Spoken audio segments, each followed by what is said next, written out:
Hi, in this video we are going to discuss about programming of PLC using ladder logic programming language.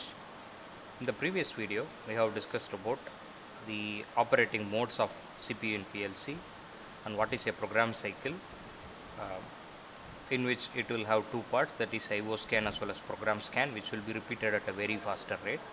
We have seen about how to address a particular IOs, and we also discussed about how to connect few of the IOs with the PLC. And the heart of PLC is going to be the ladder logic programming language. In this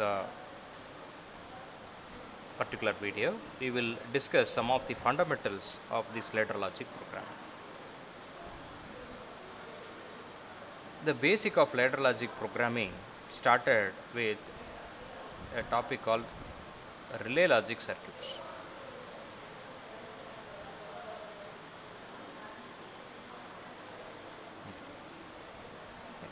So even before this PLC came into picture, automation of certain circuitry have been done with the help of these relays.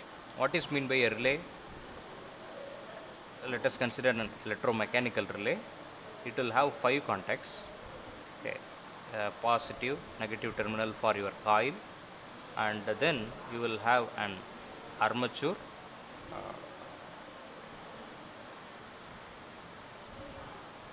which will by nature it will be normally closed position, and when current flows through the coil, then the armature will be pushed towards the normally open contact.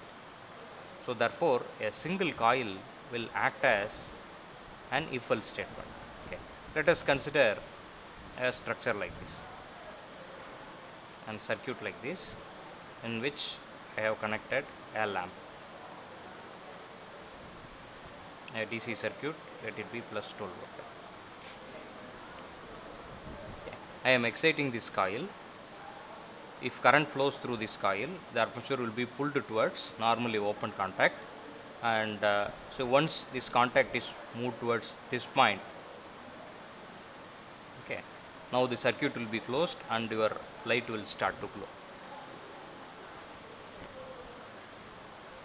This particular circuit, okay, let us call this as a power circuit.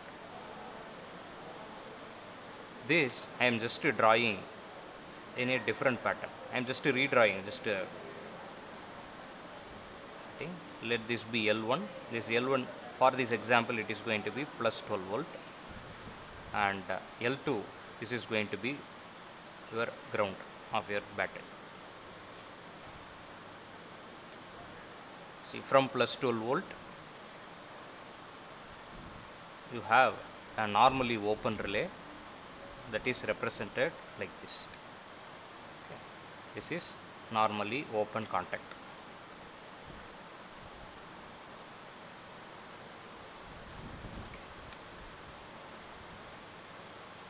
Next we have our light or lamp. This is called relay logic circuit. See what is happening? When I pass current through the coil, okay, rather than manually opening or closing a circuit using a switch, I am just operating using some different mechanism, that is electrically operated contact. So if current is passed through the coil, then what happens? This normally closed contact will close.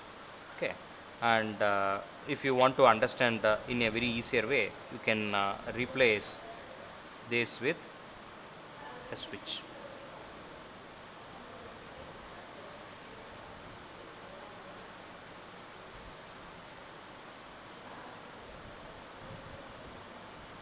So if this switch is closed, then the lamp will start to glow.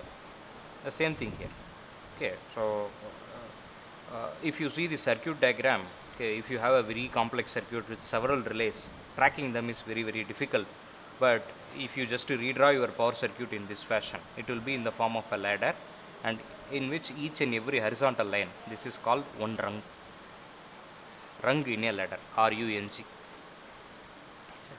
So if you have more number of contacts or push buttons, etc., then you can represent complex logic, okay, using these kinds of power circuit that can be very easily represented using this relay logic circuit. See, let us consider a very simple motor starter. Okay, the starter I am going to have. Okay, before going to that, let us think about the actual circuit. This is going to be a DC motor, so therefore it has RA, LA, and the back EMF is represented here.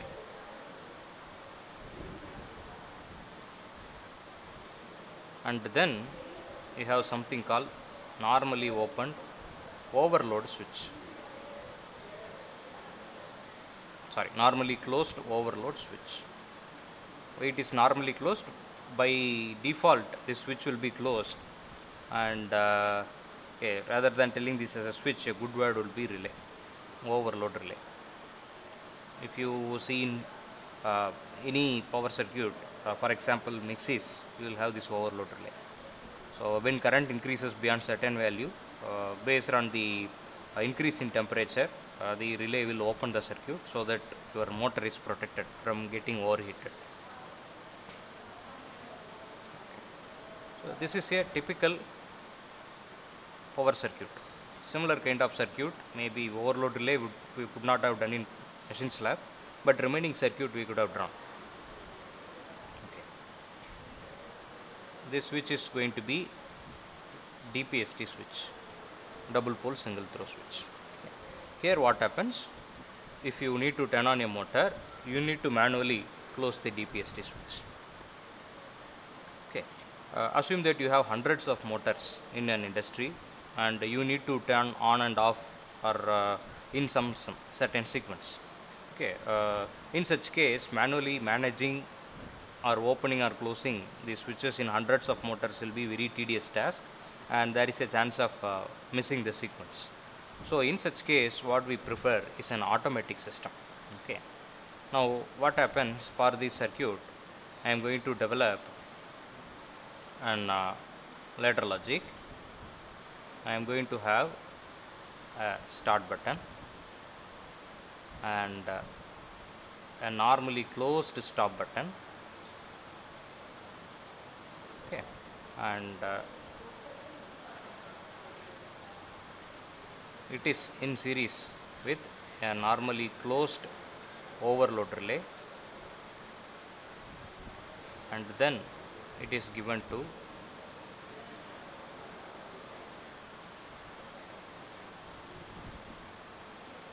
an contactor. Okay. Now what is this contactor? See, instead of having this DPST, what I am going to have is electrically operated switch, that is called a contactor. So contactor is available in several ratings. So rather than connecting like this, we will be connecting our circuit like this. We will have a contactor, okay, and you will turn on this contactor using an internal coil available in that contactor. That is, electrically we will turn on and off this contactor. So our circuit will be like this: normally closed stop button, then okay, we also have this overload relay, another thing, overload relay, another terminal. This is normally closed stop button, then normally open start button, and you have your power supply. This connected like this. See, this circuit is what written in a ladder diagram like this. You have a start button, this is your line 1, or that is your positive of your power supply. Then stop button, then you have the other end of your overload relay, and you have your contactor.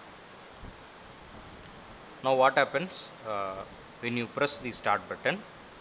Okay, the contact will be established, and if the motor is not overloaded, then the current will be less. Then the overload relay by normally be closed, and because of that current will flow through the contactor. If current is flowing through the contactor, then that means the internal switch in the contactor will close and motor will start to rotate. Okay, So we are replacing this DPST switch with this contactor. Contactor is an electrically operated switch.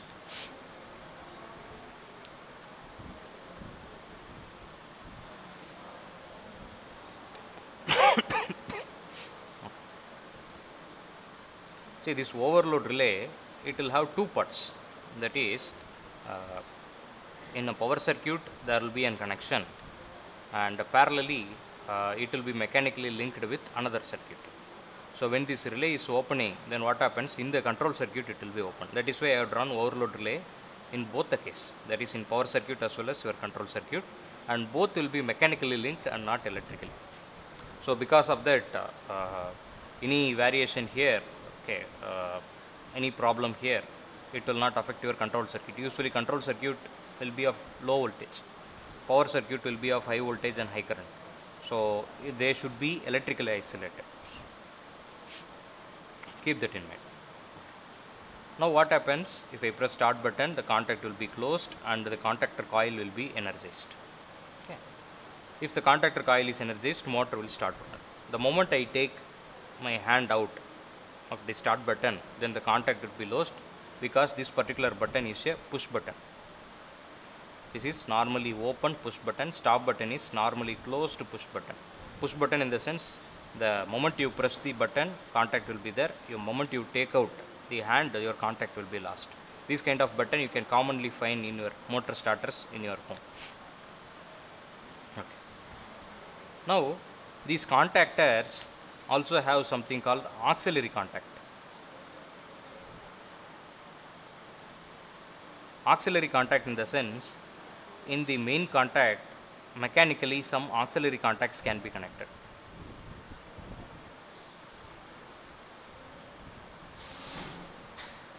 Okay, they will be mechanically connected with some auxiliary contacts.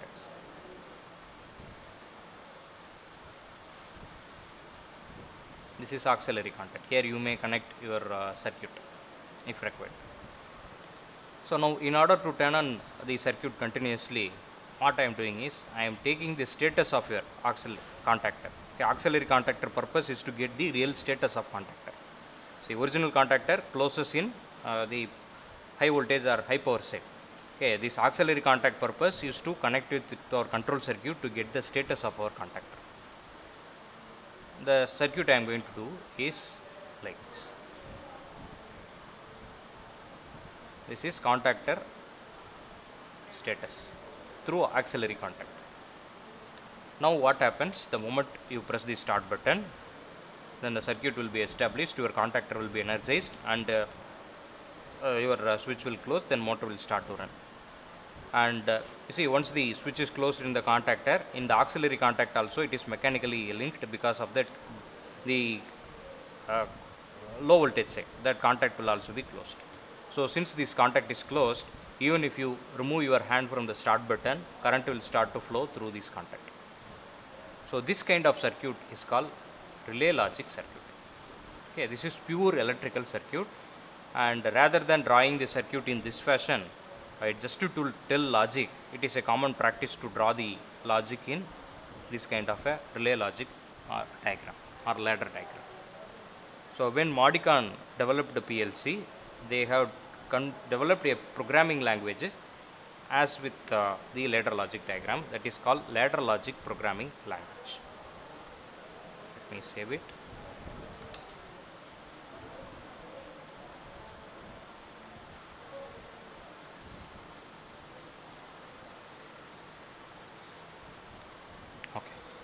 Now we will come to the ladder logic program. What is the logic behind that ladder logic, and to some extent I will also give some hint about how to develop this ladder logic program.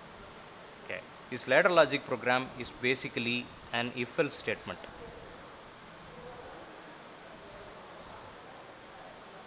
Okay, why do I say this is an if-else statement? You check this corresponding relay logic circuit. What I have is, I have an if statement. If start is equal to on, okay, or if it is pressed, or contactor equal to closed, that is contactor is already on, and okay, and is common for both the case, and stop is not pressed, okay, and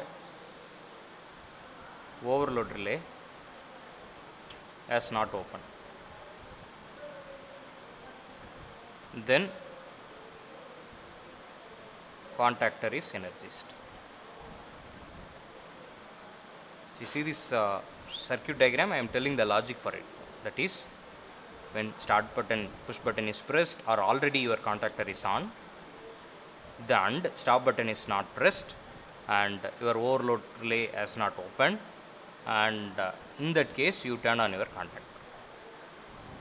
If you press the stop button for a fraction of second, then your circuit will be opened, your contactor will close, here also it will close.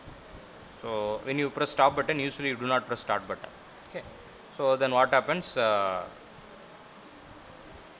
if your stop button is opened, then your circuit will be opened and contactor will be de-energized and motor will stop. So only then, okay, otherwise once you press the start button, from the beginning the same process will be repeated.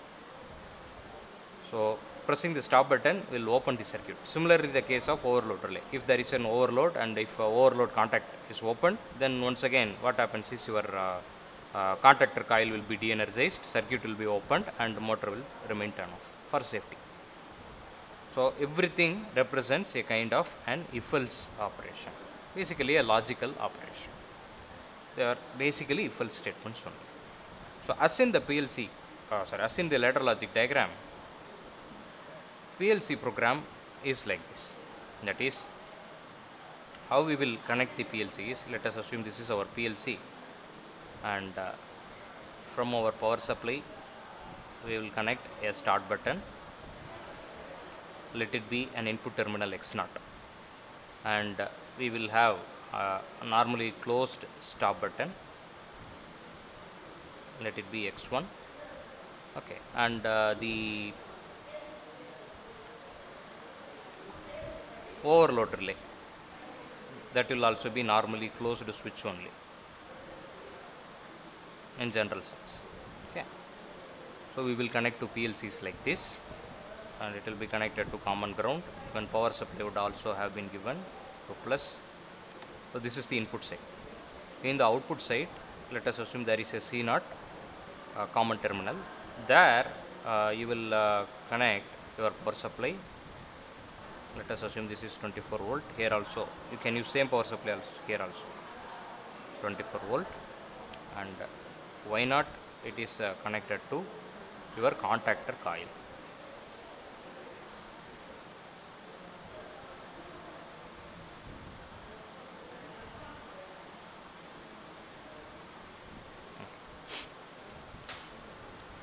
So now what happens is, once you have established this physical connection, okay, this is usually represented like this.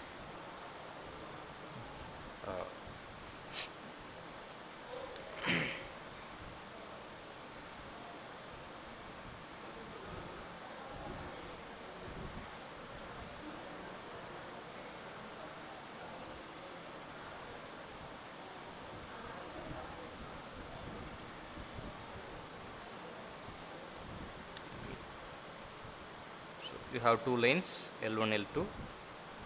So within that we program our if-else logic as a program. That's all. Okay. In previous case, this wiring have to be done. Basically, it's a circuit. Okay. Now what we are doing is, your input-output terminals are connected to PLC. You can write anything inside your ladder logic program, and based on the program, whatever you have written, your PLC will function.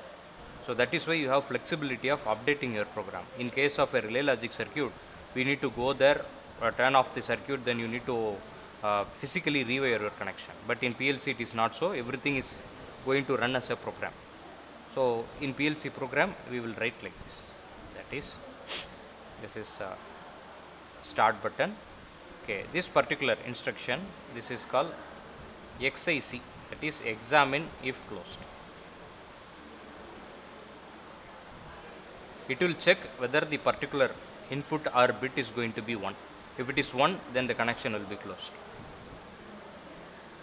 And this is your stop bit. So the stop is XIO.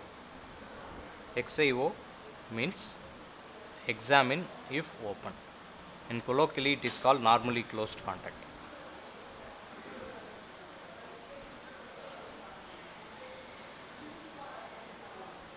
Okay, this will check whether your input is 0. Then if the input is 0, then it will be energized. This is overload relay contacts or that status. Then in the output you have your contactor. See, to understand it, I have directly written the actual variables here, start button, stop button, etc. But in PLC we need to tell the exact corresponding input output address. That is, this is X0, X1, X2, this is going to be Y0 and this is Y0. So therefore this particular rung will do the basic start and stop of a motor. Okay, this is an example ladder logic program. So just if you change this program to some other thing, then your PLC will be operating with the different logic, but your hardware circuit will remain same. So in industry it is very a huge blessing. Why? Because you don't have to rewire your system. You change your program, then your functionality will change. So that is why PLC become very popular. Okay. See, let us look into these logic in the form of certain Boolean expression. It will help us to understand the logic. See, assume that you have two switches in series and you have a light or lamp here. Okay, this switch is going to be A and B. So when will the lamp will get turned on? L will turn on only when A is on and B is on. So when two switches are connected in series, they represent AND logic. Next, when two switches are connected in parallel,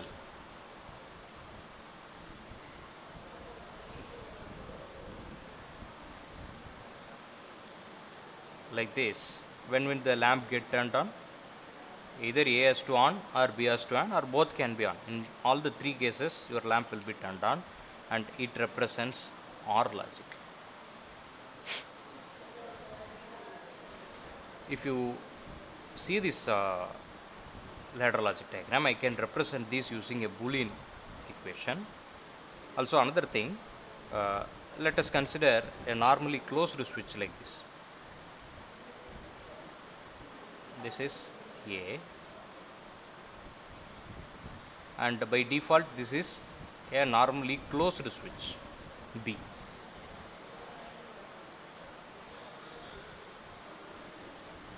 Now when will the light will glow? That is, A should be on and B should not be pressed. A should be pressed and B should not be pressed. If B is pressed, the contact will open. So therefore any normally closed behavior, that will represent an inverted logic.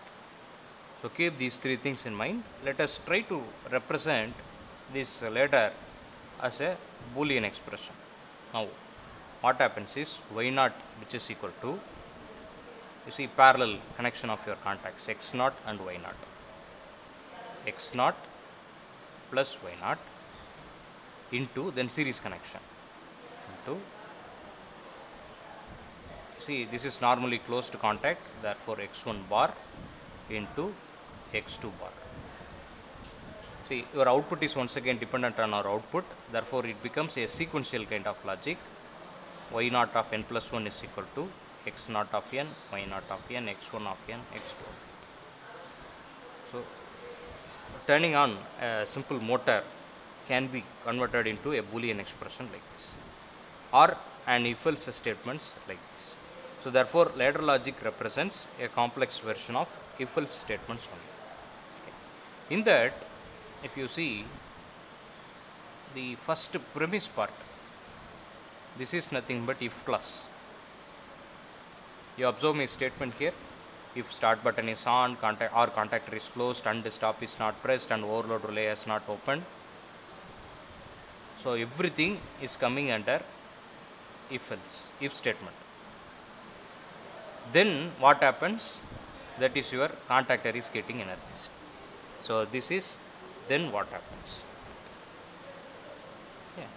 So if you can think of any sequence and you can write the sequence in the form of if else case, then you can very easily convert it into a Boolean expression or a ladder logic program.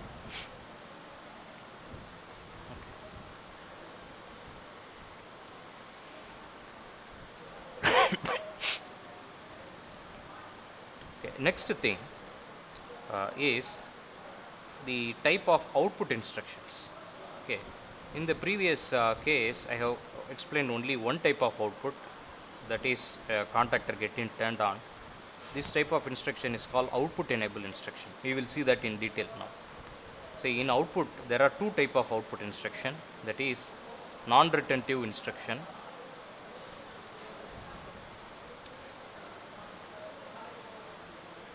and retentive instruction.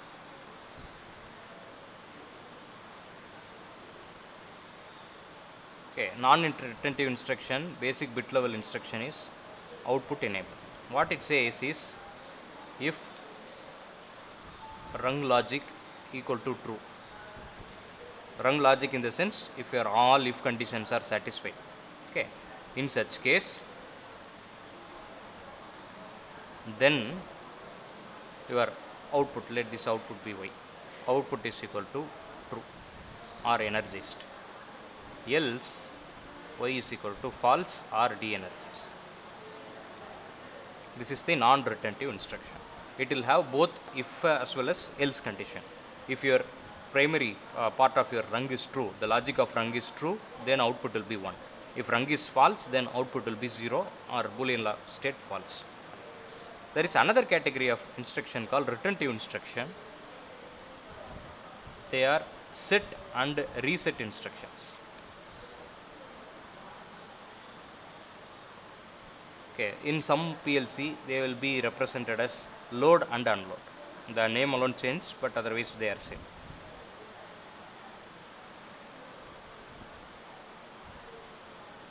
Different manufacturer have different names, but they mean same. You could have studied about flip-flop. Okay, flip-flop is a sequential logic circuit. That means it has state. If you click on, if you provide set, then what happens? Your output will become 1. And even if you remove, if you give 0 to set, the output turned on will always remain on. Only if you press reset, then it will turn off. So therefore, what happens is whenever you have your set or reset or load or unload, then they become retentive. That is, they will set instruction will only turn on. Reset instruction only will turn off. That is, in the if condition, they will just act for rung equal to true. Okay, set instruction will only turn on if the rung is true. If rung is false, it doesn't care. It will hold the previous value. Similarly, reset instruction, if rung is true, it will turn off a bit. If the rung is false, it will hold on the previous value. So therefore, they are returning their previous value, hence they are called retentive instructions. Okay, these three are the commonly used bit level instructions in PLC. What are all the things we have seen? Examine if closed, examine if open. These are all input instructions. In output we have seen output enable, then set reset pair.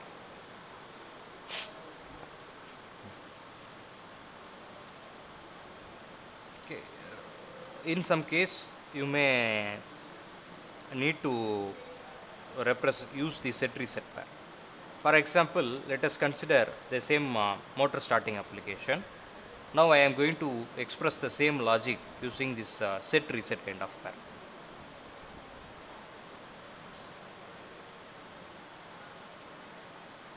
Start, if I press, then I need to set my contactor. Okay.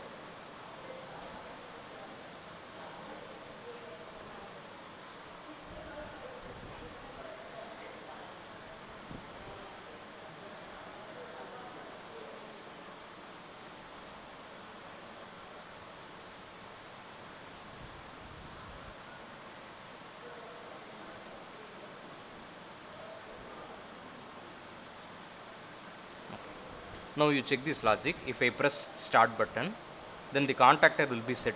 It is not an OT instruction, it is a set instruction. That means even if I remove the hand, the push button circuit is open, then it's a sequential logic, so therefore the set state will be hold.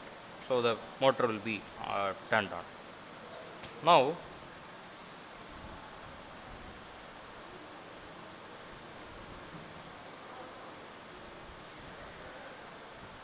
by default the stop switch will be there. Okay, it is a normally closed contact. Okay, so I am using normally open instruction there. That is, this instruction is going to be XIC.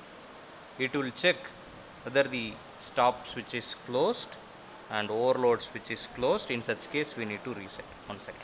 Let me think about the logic. If stop is opened, if I didn't press the switch, if I press the switch, okay, let us have like this. This is XIO instruction.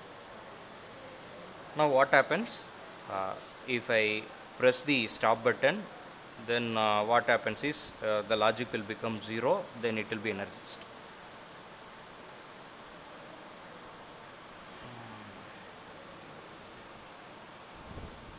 And your overload switch has not opened, then that will be energized. I think it will reset the contactor, right? I think the logic is little bit inverted here. Let me change it. This is going to be stop. In fact, why should we connect it in series? We will think about parallel logic. Overload relay.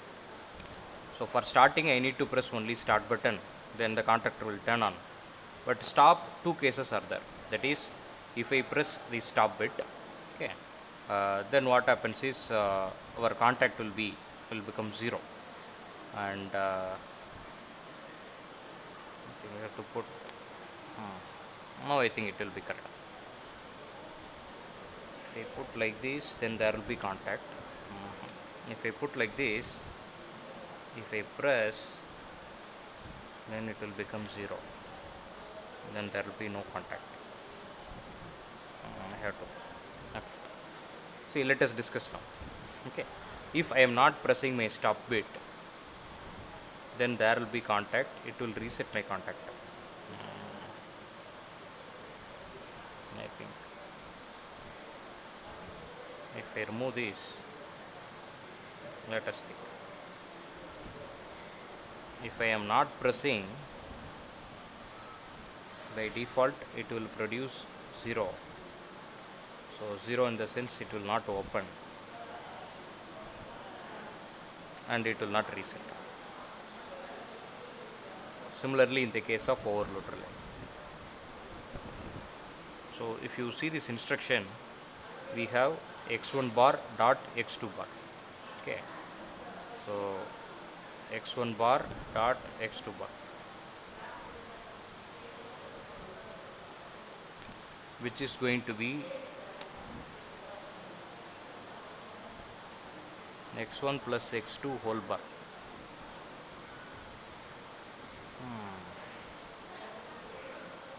Okay, so this reset is going to turn off. Okay, so therefore you need to connect both the terms in parallel. Okay, this reset is doing some kind of bar opposite of that. That is, it is not turning on, it is turning off. So therefore x1 bar dot x2 bar, it will become x1 plus x2 whole bar. This reset is doing the opposite, so that will take care of the bar, and x1 plus x2, they have to be connected in parallel. So this is the connection of your start stop switch using set and reset. Okay, either you can use these kind of auxiliary contact kind of approach, or you can use a set and reset kind of mechanism based on your convenience. Okay, being PLC being a computer based device, these information will be available in memory and you can use them anywhere in the program. See, this same output, if required, as we have seen earlier, you can use it in the input also. Okay.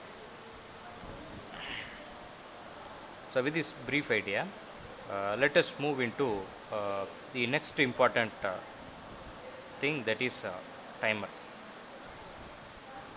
Okay. Many PLCs support timer. In fact, all PLCs support timers. In timer, there are three types of timers commonly used in automation industry. One thing is on delay timer, and the second thing is off delay timer, and third thing is retentive timer.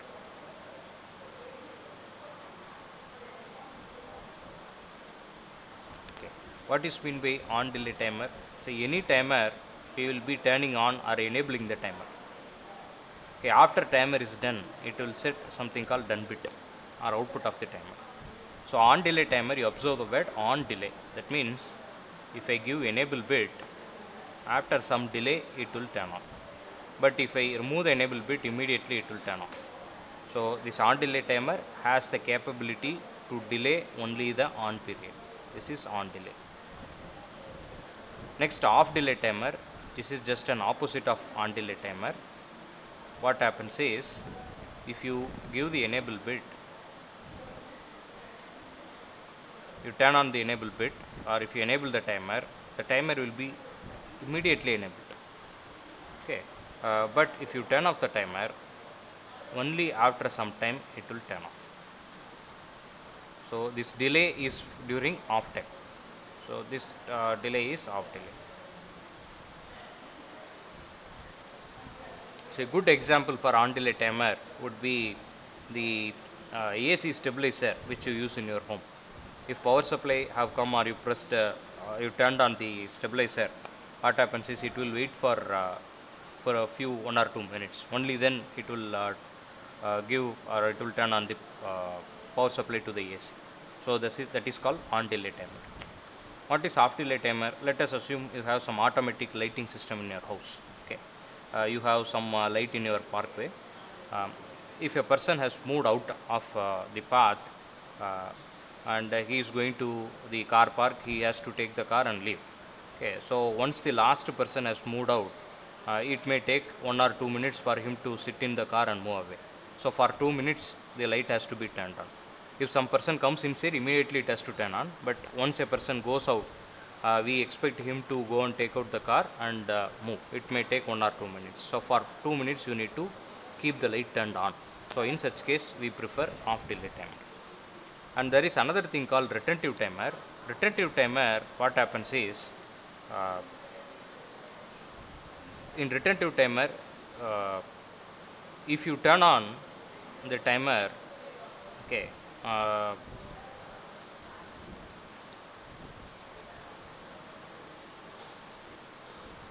it will start to count the internal timing variable, and there is always some preset variable. Let me draw it a little bit larger. Through that I will try to explain. Okay, let me explain on delay once again. So through this diagram I will move into retentive.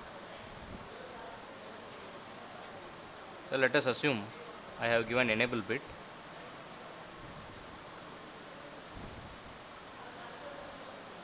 Like this.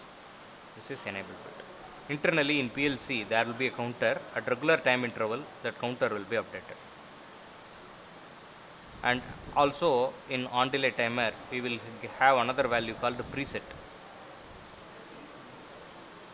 So at regular time interval the counter will be updated, and when your timer value reaches the preset value, then your done bit will be turned on. This is your done bit.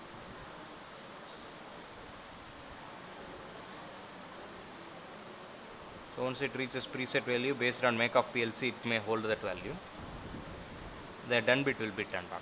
So once you remove that enable, immediately the accumulated value, so this value let us call as accumulated value, this accumulated value will become 0, and once again your timer done bit, that also will become 0. So what happens, the moment you turn on the enable signal and the moment the done has turned on, for that there will be a delay. This is called on delay. Okay, same diagram I have drawn here, but I have also considered the internal accumulated value.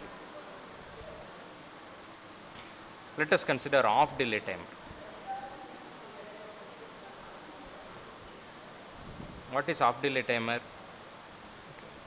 Initially I am turning on the enable bit, and after some time I am turning off. enable.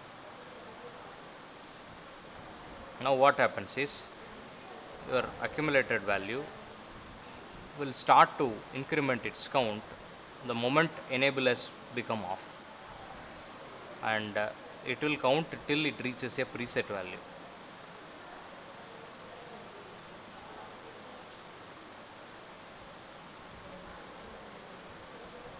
The moment it reaches preset value,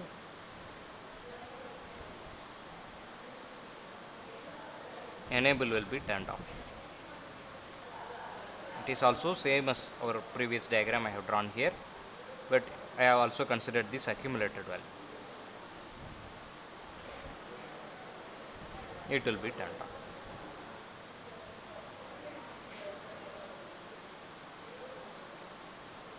So now what happens? There is a big delay between your turning off enable and actual turning off your done bit. Sorry, I have said this is enable, this is actually done bit. This is T off. This is called off delay timer. It will delay during off. Okay. Next we have a timer called retentive timer.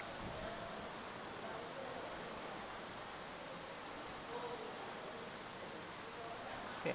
Retentive timer will be similar to on delay timer only, but there is a small difference. That is, it will retain its previous accumulated value.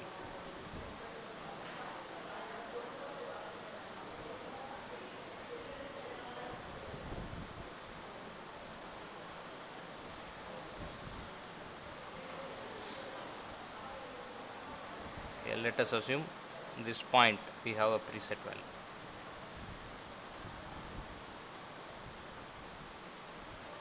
Okay.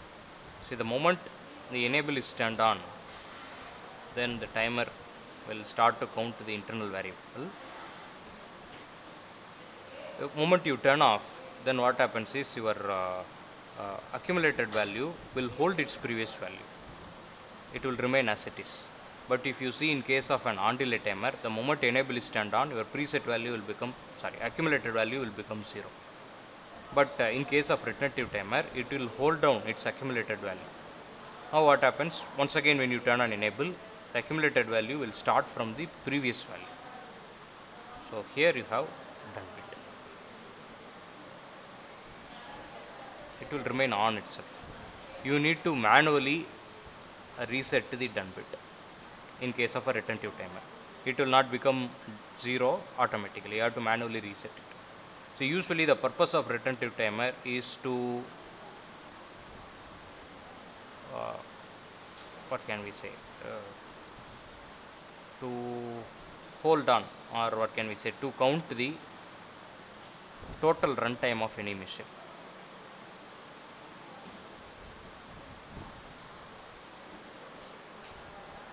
Okay, total runtime. You may turn on and off the machine, but sometimes you may be interested in finding the total runtime. So in such case you can use retentive timer. If you turn on reset, then all your values will be reset.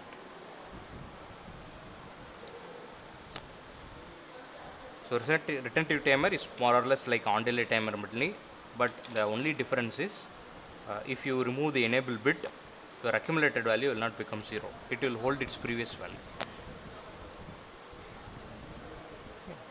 These three are the very commonly used timers. Okay. So using this timer, let us consider a very simple application, that is sequential switching of lights.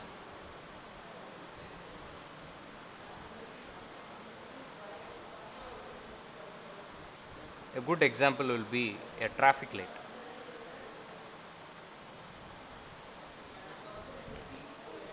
So in traffic light we have 3 lights: red, orange as well as green. Okay. The turning off is repeated at regular pattern. Let us assume red is turned on for some 15 seconds, orange for 5 seconds and green for 10 seconds, for example.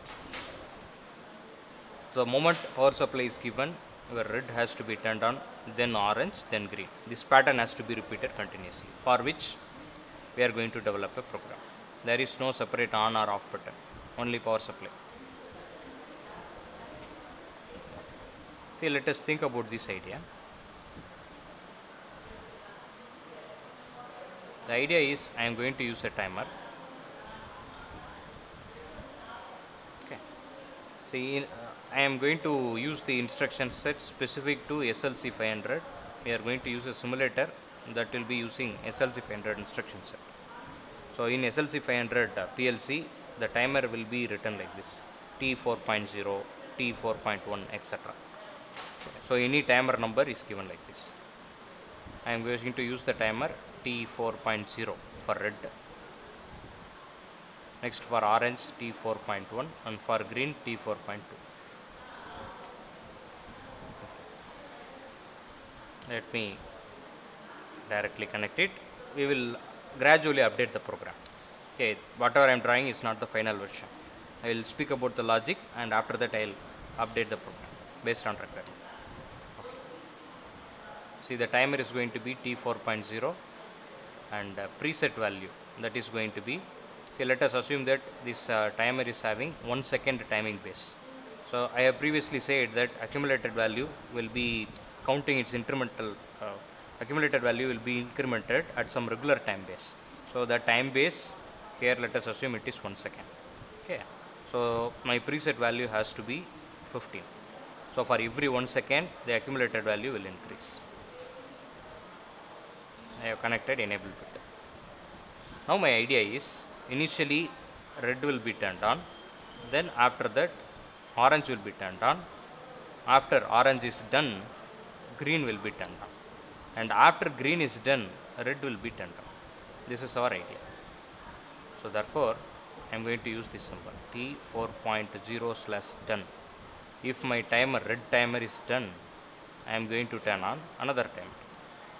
This is T4.1 and our preset value is going to be 5. This will be enabled.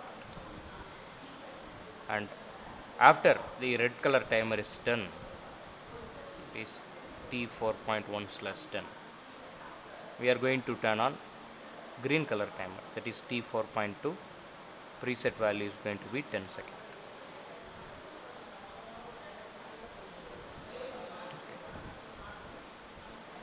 So this is our logic. Now just to think about the moment we turn on the power supply, PLC is starting to run. So by nature what happens is, our first timer will be enabled, and after 15 seconds the first timer done bit will come. Once this done bit is arrived, the second timer will start to get enabled, and during this period the second timer will run for 5 seconds. After your second timer is done, your third timer will start and it will run for 10 seconds. After 10 seconds, okay, once again you need to start your red timer. So that is, after my T4.2 is done, I need to turn on my red timer. Okay. So our logic seems to be good, but if you run this in a PLC, there will be an error. Why? Because the moment you turn on the PLC, all your timer values will be 0. So that means your green timer done bit will also be 0. So therefore it will check for the rung status. So it will be false. So timer will not be turned on. Nothing will work. Now let me replace this bit, this instruction, with XIO instruction. That is, if my green timer is not done, I am turning on my red timer. See, this seems to be completely opposite of our logic, but think about it. The moment I turn on my PLC, okay, all my timers will be off. So I am checking whether my green timer is off. So if my green timer is off, then I am starting my red timer. Now the sequence will continue. After red timer is done, then red timer is done, orange timer will be turned on. After orange, green will turn on. Okay. Next, what happens once your green done bit has come, this particular rung will become false, and for only one program cycle, this timer will turn off. Since this is turned off, this timer will turn off. Since this is turned off, this will turn off. That means for only one program cycle, that will be in the order of microseconds, all your timer will remain turned off. That means once again PLC starting condition. So in the next cycle, if you see, since your green timer is off, then red will turn on, then orange will turn on, green will turn on. and for only one program cycle all timer will turn off and the same process will be repeated. So for only one program cycle it will be in the order of microsecond, your timer will, all the timers will be turned off. But if you see from the real world, that 1 microsecond is very small and it will be negligible. So this is the program for sequential switching of your timers. You may connect any number of switches like this, okay, any number of lights like this. You may connect 10, okay. In such case your 10th done bit has to be written in the first timer. Now we have connected the timing logic alone. Next we need to write the rungs for turning on the light.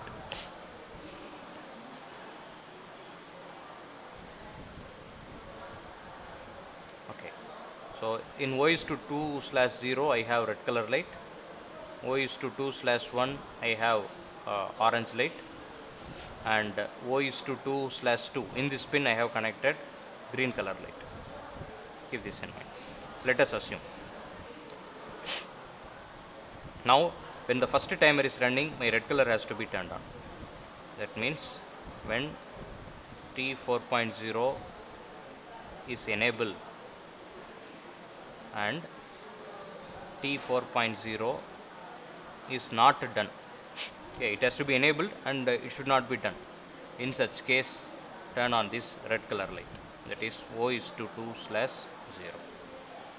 Similarly, when T 4.1/enable is there and the timer is not done, T 4.1/done is not done, then turn on your orange color light, it is O is to 2/1. Similarly, the third light, T 4 is to 2/enable, the timer should be enabled and it should not be done.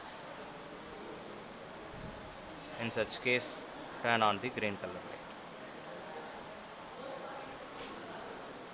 So this program will sequentially switch 3 lights as per our switching logic. If you want to change the timing of operation, you can change the preset value in the timer. Correspondingly, your operation will be altered. So in this application, we have seen a good example for timer. The next topic in PLC that we will be interested, that is called counters. See, almost the timer and counter are same only, but only thing is timer will count the internal pulse, clock pulse. Counter will count the external pulse or the transition of rung from true to false to true. That is called counter. In PLC, usually there will be two type of counter: up counter and down counter. Okay. See, in case of SLC 500 PLC, the counter instruction, up counter instruction will be like this. The counters will have the number C5 is to 0, 1, 2, 3 and so on. So first you need to tell your counter, for example C5 is to 0, then we need to tell preset value, then you will have CUP, counter up. This is for up counter. Similarly, down counter instruction is there. For that also we need to tell our counter number and the preset value.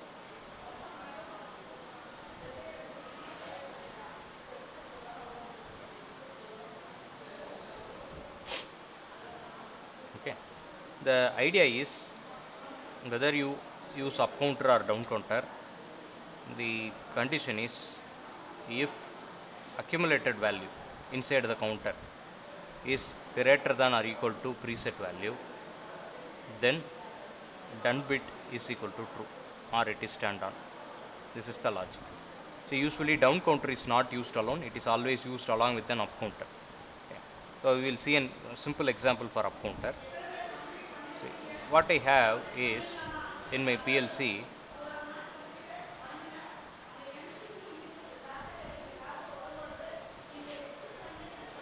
we have connected an push button to the input.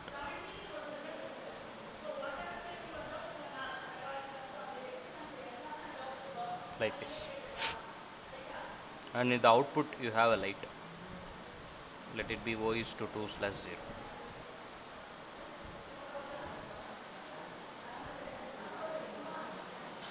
See, in some PLC, that C0 button is given as the terminal is given as M.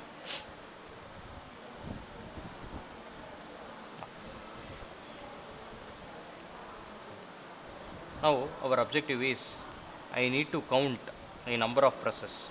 Okay, if the number of press is greater than 10, I need to turn on the light. This is my logic. If count of press greater than 10, turn on the logic, or greater than or equal to 10, turn on the light. This is our logic.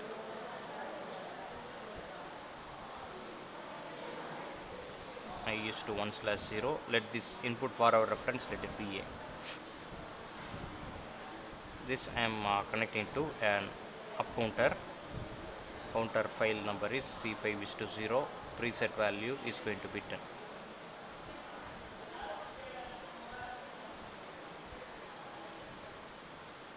I think CUP or CTU. I don't remember the exact instruction. I think in SLC 500 it will be CTU. I don't remember.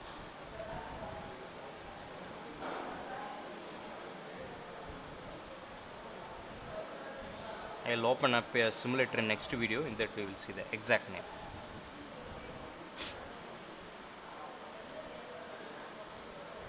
Okay.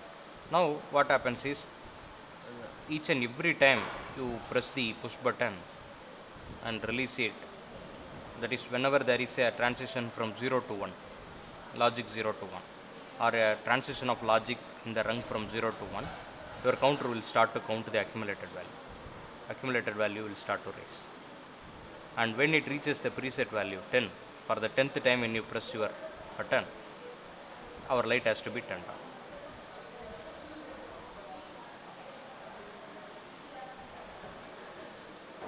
If the done bit is enabled, we need to turn on the light.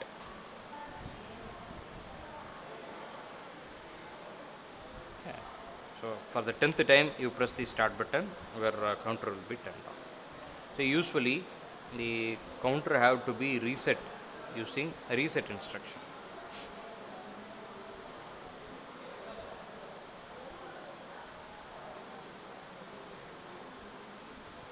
Okay. Or sometimes you can directly pass the counter number. It will reset all the values inside the counter. Okay, so counter instruction accumulated value you cannot reset directly. You have to use a separate reset instruction to make the accumulated value to 0. Okay.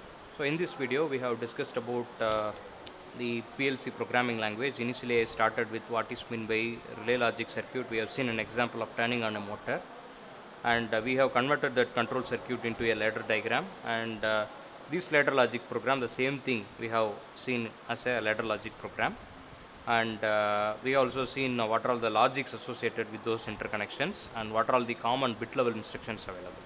Next we have discussed about the different timers available. We have seen on delay timer, off delay timer, and retentive timer, and we have seen the timing diagrams. Also we have seen an example application of sequential switching of lights, that is your traffic light application.